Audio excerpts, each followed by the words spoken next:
আসসালামু আলাইকুম। Data structure and algorithm ক্লাসে সবাইকে স্বাগতম। আজকে আমরা আলোচনা করব ব্রেথ ফার্স্ট সার্চ অ্যালগরিদম নিয়ে। তো ব্রেথ ফার্স্ট সার্চ অ্যালগরিদমের কিছু গুরুত্বপূর্ণ টার্মস হলো, এই অ্যালগরিদমটি একটি গ্রাফ ট্রাভার্সাল অ্যালগরিদম এবং এই অ্যালগরিদমটিকে ইমপ্লিমেন্টেশন করার জন্য আমাদের কিউ ডাটা স্ট্রাকচারের লজিক ব্যবহার করতে হয়। অর্থাৎ ফার্স্ট ইন ফার্স্ট আউট যে লজিকটা আছে কিউ ডাটা স্ট্রাকচারে, সেইটা ব্যবহার করে আমরা এই অ্যালগরিদমটির ইমপ্লিমেন্টেশন করতে পারবো। এবং এই অ্যালগরিদমটি ট্রাভার্স করার সময় গ্রাফ বা টি এর লেভেল বাই লেভেল ট্রাভার্স করে থাকে। কীভাবে ট্রাভার্স করে? লেভেল বাই লেভেল ট্রাভার্স করে আমাদের। তো এই অ্যালগরিদমটির প্রথমেই আমাদের কি করতে হবে, একটি স্টার্টিং নোড ধরে নিতে হবে এবং সেই স্টার্টিং নোডটিকে একটি কিউতে আমাদের ইনসার্ট করতে হবে। কিউতে ইনসার্ট করার পরে আমাদের একটি ভিজিটেড অ্যারে রাখতে হবে এবং এই নোডটাকে ভিজিটেড অ্যারেতে রাখতে হবে। এরপর নোডটিকে কিউ থেকে ডিকিউ করতে হবে, কারণ নোডটি ভিজিটেড হয়ে গেছে। এবং ডিকিউ করার পর এই ভিজিটেড নোডের যতগুলো আমাদের অ্যাডজাসেন্ট নোড থাকবে, সেই অ্যাডজাসেন্ট নোডগুলোকে কিউতে আমাদের অ্যাডজাসেন্ট নোড যতগুলো থাকবে সেই অ্যাডজাসেন্ট নোডগুলোকে আমাদের কিউতে আবার ইনসার্ট করতে হবে। এবং এই ক্ষেত্রে আমাদের খেয়াল রাখতে হবে যে এই অ্যাডজাসেন্ট নোডগুলোর ভিতরে কোনোটা আগে ভিজিটেড হয়েছে কিনা। যদি ভিজিটেড হয় তাহলে সেই নোডটিকে আমাদের ইনসার্ট করার কোনো দরকার নাই। যেগুলো ভিজিটেড হয় নাই সেই নোডগুলোকে আমরা কিউতে ইনসার্ট করব। এবং এই প্রসেসটি চলতে থাকবে যতক্ষণ পর্যন্ত না আমাদের কিউটি খালি হয়। কিউটি যতক্ষণ পর্যন্ত খালি হবে না ততক্ষণ পর্যন্ত আমাদের এই প্রসেসটি চলতে থাকবে। তো একটি এক্সাম্পলের মাধ্যমে আমরা খুব সহজেই ব্রেথ ফার্স্ট সার্চ অ্যালগরিদমের কনসেপ্টটি বুঝতে পারবো। এখানে আমি একটি গ্রাফ নিয়েছি এবং এই গ্রাফে আমাদের 5টি নোড আছে। নোডগুলো হচ্ছে এ, বি, সি, ডি এবং ই। তো এই গ্রাফটিতে আমরা ব্রেথ ফার্স্ট সার্চ অ্যালগরিদম প্রয়োগ করবো আর কি। এখানে আমরা তার আগে প্রথমে আমাদের দেখে নিতে হবে যে প্রত্যেকটা নোডের অ্যাডজাসেন্ট নোড কোনগুলা। তো এখানে যদি আমরা খেয়াল করি, দেখি এ এর অ্যাডজাসেন্ট নোড হচ্ছে বি, সি এবং ডি। এর অ্যাডজাসেন্ট নোড কি হচ্ছে? বি, সি এবং ডি। আবার অনুরূপভাবে বি এর অ্যাডজাসেন্ট নোড শুধুমাত্র এ। বি এর অ্যাডজাসেন্ট নোড আছে একটা, এ। এবং সি এর অ্যাডজাসেন্ট নোড আছে আমাদের দুইটা, এ এবং ডি। সি এর অ্যাডজাসেন্ট নোড এ এবং ডি।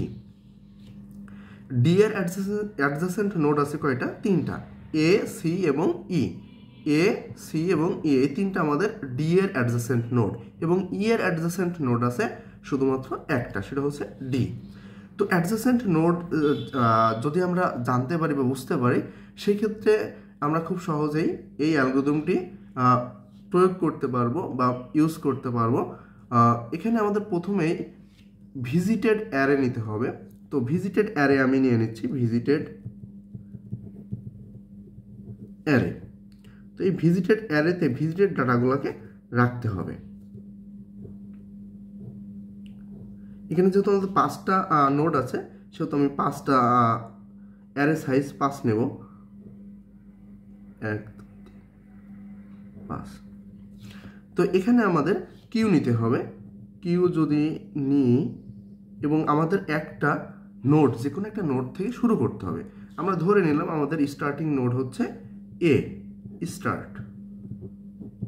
তো এ যদি আমাদের স্টার্টিং নোড হয় তাহলে কিউয়ে আমাদের এ কে ইনসার্ট করতে হবে।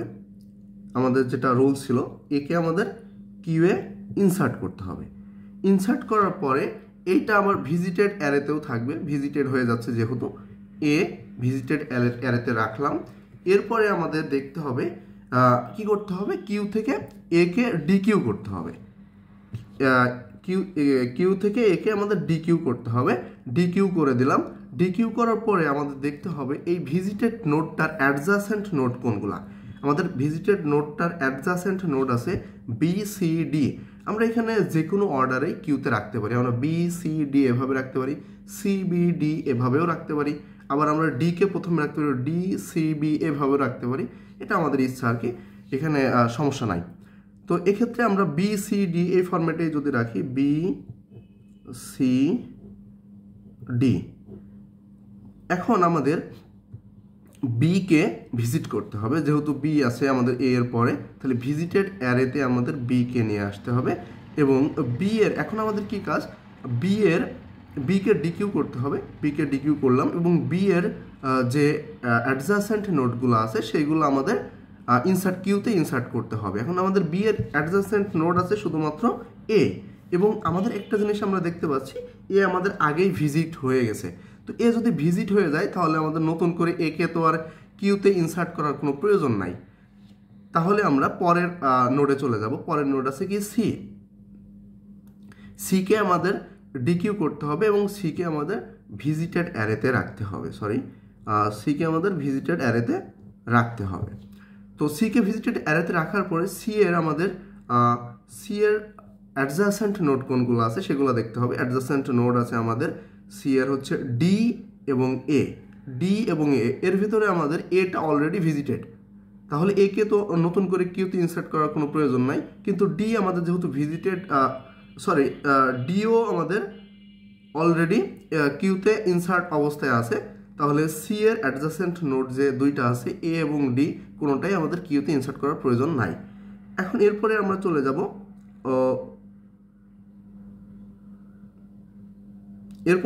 চলে যাব ডিতে। যাওয়ার পরে আমরা দেখতে পাচ্ছি ডি কে আমরা ভিজিটেড অ্যারেতে রাখবো এবং ডি এর অ্যাডজাসেন্ট নোড কোনগুলো আছে, ডি এর অ্যাডজাসেন্ট নোড আছে এ সি এবং ই, আমাদের ডি এর অ্যাডজাসেন্ট নোড। তো এ সি এবং ই এর ভিতরে কোনগুলো ভিজিটেড আমাদের দেখতে পাচ্ছি এ এবং সি ভিজিটেড হয়ে গেছে, তাহলে এ এবং সি কে আমাদের নতুন করে কিউতে ইনসার্ট করার কোনো প্রয়োজন নাই। ই এখানে ভিজিটেড হয় নাই, তাহলে ই কে আমরা কিউতে ইনসার্ট করব। এরপরে আমরা কিউকে ডিকিউ করব, আমরা এরপরে ই কে ডিকিউ করব এবং ই কে আমরা ভিজিটেড অ্যারেতে রাখব। তো এখান থেকে আমরা যে ভিজিটেড সিকোয়েন্স পাচ্ছি এটা হচ্ছে আমাদের ব্রেথ ফার্স্ট সার্চ সিকোয়েন্স।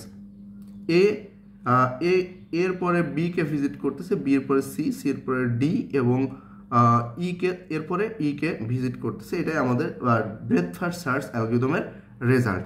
তো এটাকে আমরা এভাবেও করতে পারতাম, এভাবে নিতে পারতাম, ভিজিটেড অ্যারে এবং কিউ।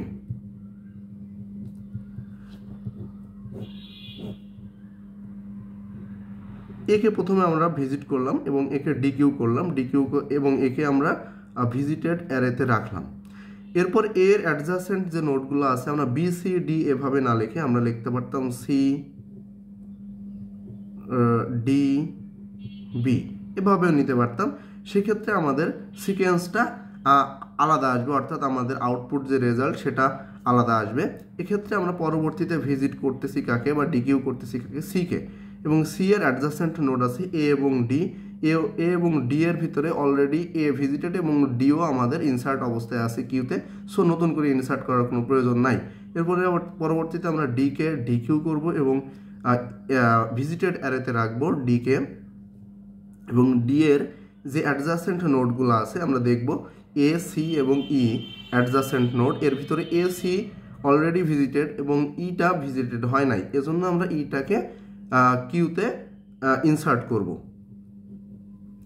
ইনসার্ট করার পর এরপর আমরা বি কে ডিকিউ করব এবং ভিজিটেড অ্যারেতে রাখবো।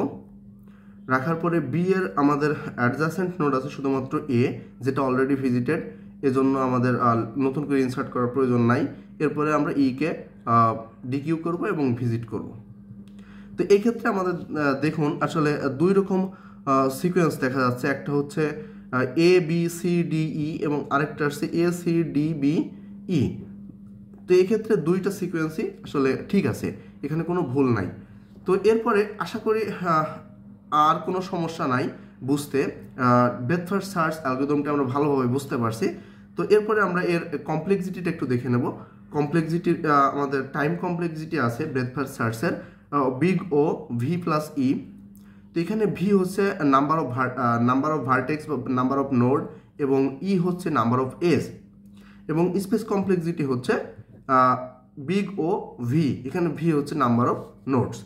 তো ব্রেথ ফার্স্ট সার্চ অ্যালগরিদমটি বিভিন্ন জায়গায় বিভিন্ন রিয়েল লাইফ অ্যাপ্লিকেশন আছে।